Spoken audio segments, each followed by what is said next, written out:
有几个身在国外的粉丝经常给我留言，说国内很多的食材在国外很难买到，最容易买的就是牛肉，有没有什么好的做法？刚好在这个饥肠流离的中午，从冰箱里面翻了2块牛肉出来。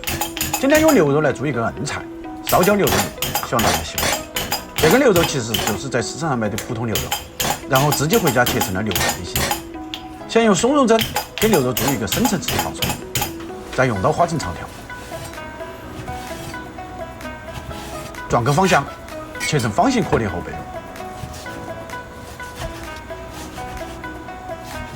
把切好的牛肉粒装入小碗中，撒上一点毛毛盐、黑胡椒碎，淋上少许花雕，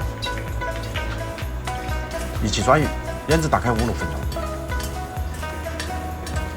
准备辅料，生姜准备少许，用刀撇碎，再剁成姜粒。大蒜撇薄后剁成蒜粒。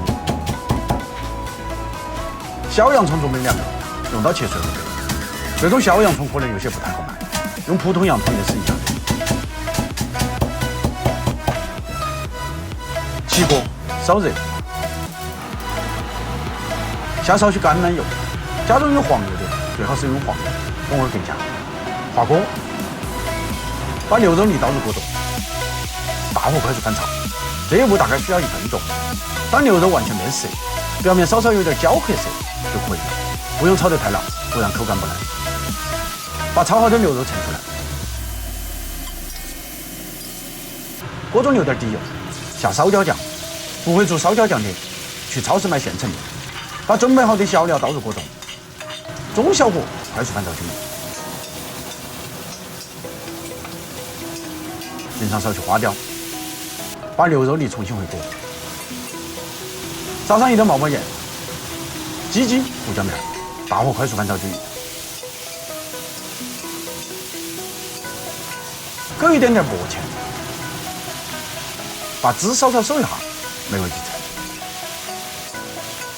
好，起锅，把炒好的牛肉粒装入圆盘中，